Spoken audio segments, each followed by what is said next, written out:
Good morning, everyone, and welcome to my podcast. My name is Lynette. Today we're going to have part 2 on how to stay positive in difficult times. Last week we finished the episode by talking about when your mind gives you negative thoughts, write them down, and just below it, put the positive thought. And do that for several days or as long as it takes. And pretty soon your mind will automatically start flipping to positive. It's really amazing that it does that, and I experienced it. And as I remember correctly, it didn't take very long before it automatically started flipping. It's so interesting to see, to train our minds within a better attitude doesn't take a lot of time. It's easily done, and it makes you the kind of person you want to be. You want to be that positive person. In fact, I try to remain positive. However, last week I had a girlfriend over for lunch, and she asked me something, and I responded in a rather negative way without even realizing it. And she flipped it around and said, well, maybe, blah, blah, blah. And she presented it to me in a positive way. And I thought, oh my gosh, I must have sounded terrible because for her to flip it, because she's always complimented me on my positivity, and I was the one that was being negative without realizing it. It's amazing how it can creep up on you.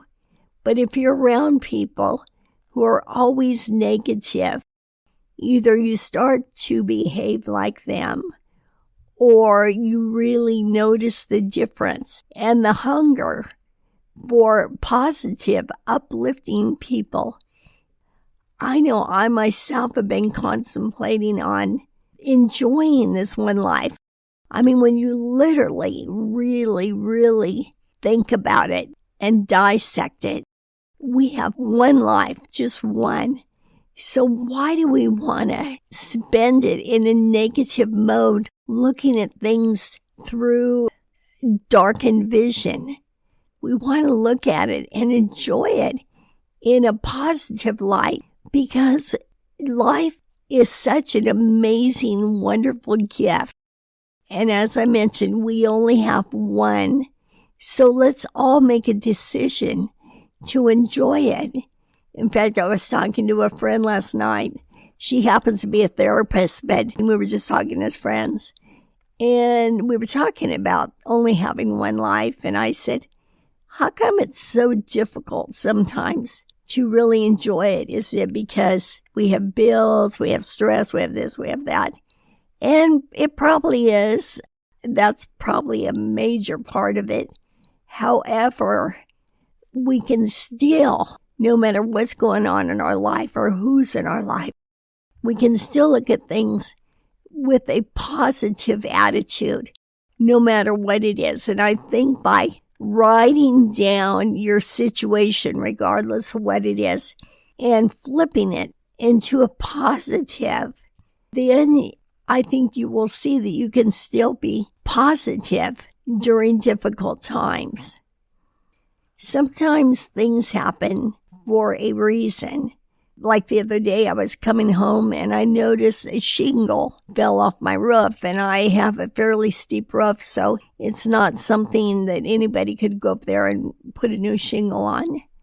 So I called the roofer, and I thought, oh my gosh, he's going to say I need a new roof, it's going to be expensive, blah, blah, blah.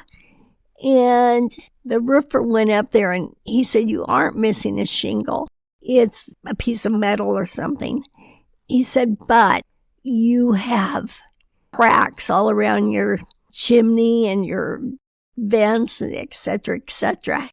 Now, let me back up. Several years ago, I had a big surge of water break through the ceiling in my bedroom, not knowing where the water came from.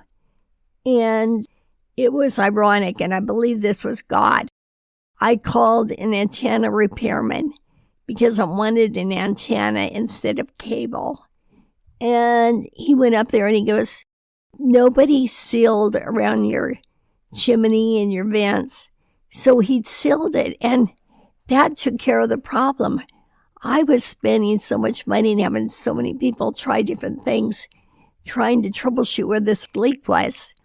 And so you see how things worked. I called an antenna man, and he found this problem.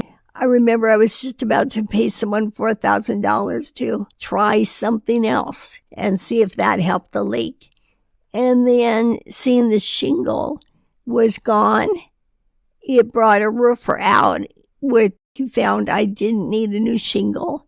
But that same sealant around the chimney is now old and needs to be replaced. So this is just how positivity works.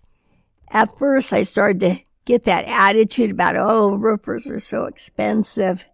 Oh, this leak, oh my gosh.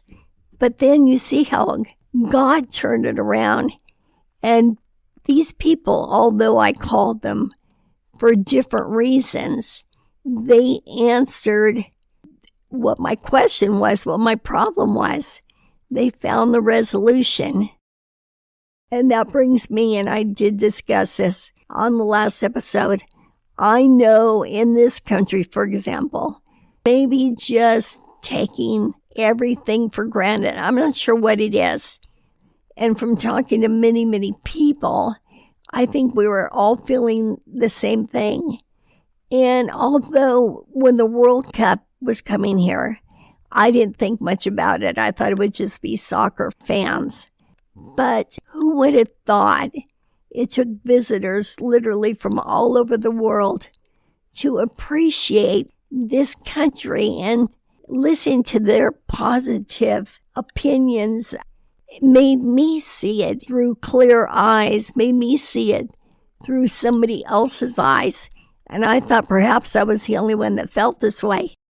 But then I saw video after video, how it made people appreciate our country again. And I'm not saying we don't appreciate it, we do. But I think with everything, sometimes you get relaxed or you just take things for granted. Like I mentioned earlier, we take for granted how wonderful our bodies function, that we can see, smell, taste, touch, walk, whatever it is. Everything that is wonderful that comes to us that doesn't cost us a cent, we take for granted. So I think part of being positive is looking at things with a new perspective and enjoying and appreciating what we do have, not what we don't have, but what we do have. I have a friend who always approaches things in a what-if attitude. And I notice no matter how inspiring something is getting or the positivity of an outcome, she'll be what if. And it's always doom and gloom at the end of that what if. We can't live in a what if attitude because you can what if all day. It doesn't mean anything. We can only deal with the reality of what things are, what we have right now. With that being said, we need to protect ourselves and make our personal journey in this life a positive journey. And you can do it without being obvious to everyone else. There's still a way to do it, and that is to make sure your thoughts remain positive. And that tool I gave you about writing down the positive below your negative is certainly a starter. But the big picture is we have to guide our minds. We have to protect our minds from negative, toxic things. And hopefully we can do it without making somebody else feel bad. I think distancing yourself a little bit, not to where it's obvious, but I think we all tend to gravitate towards something that makes us feel good, that makes us happy. And certainly negativity does not do that.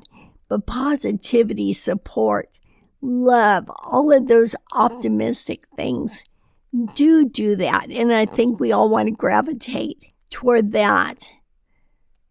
But talking about our minds, your mind is a blueprint for your life. So in other words, we talked about a vision board where you cut out pictures of what you want your world to look like and you put it on a board. And then it goes out into the universe. It's remarkable how it really does unfold. But nevertheless, our minds are also kind of a vision board. They manifest for us. Think about it. If you have your mind filled with negativity, that's what you're projecting out into the world. If you have your mind filled with positivity and also a positive outlook of what you want your world to look like, you are making somewhat of a vision board within your own head.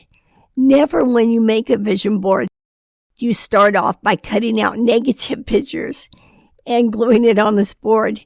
So you don't want to do that in your mind also, because your mind is also manifesting. It's also putting thoughts, energy out into the world. So because our mind is manifesting for us, think about it. Really wrap your head around how important it is to keep good thoughts. And when you compare it to a vision board and you think about it, you would never, ever put a negative scenario on a vision board. So why would you do that in your mind? Your mind is like a vision board within us that stays with us always, that walks with us, it talks with us. It's as simple as positivity breeds positivity, and negativity breeds negativity. But also think that negativity breeds frustration and all the negative emotions that go with it. And I think positive does the opposite. It also breeds the positive emotions that would go with it. And consequently, you then attract like-minded people to you and towards you. I got to be honest with you, even myself, it wasn't until the last episode that I really started thinking about it, wrap my head around our minds being our own vision board that's walking with us, that's always there. And so you want to keep your vision board as positive as possible. If you are in a negative situation, whether it be your job, career, whatever it is, relationship, I'm not saying bail out, but I'm saying as you become more and more positive, the negative things in your life won't quite fit. And you will distance yourself, not because you plan to, but because that's where your desires bring you. And again, it goes back to attracting like-minded people. So people who are positive will be the kind of people that you not only attract, but that you're attracted to. And everything else you will probably have a desire to keep at arm's length, or maybe just not be as open to that person as you would be. I know I myself have learned after being burnt so many times by certain people, you will confide in them or tell them something that's going on with you, hoping to help them. And then possibly a month later, they throw that at you as a weapon. And so what you've said is thrown right back in your face. It's very interesting. And another thing that's kind of off the subject, but I heard somebody talk about this on a video. They were saying when somebody is debating something with you and they bring a third party's name into it, like so-and-so thinks so also, it's them trying to gang up on you visually, not in a reality, but in a visual sense, because I have someone that does that to me also. So consequently, I've become very, very guarded around a certain type of person. But I think you learn who you can be open to, who you can trust, and who you have to be guarded with. And it's very, very important to guard your mind and your body. With that being said, if you think this episode could help somebody, I would appreciate it if you would pass it on. If you have any questions, concerns, stories, don't hesitate to click on the fan mail and leave me a message. Otherwise, I will talk to you next week. Have a great one. Thanks for listening. Bye-bye.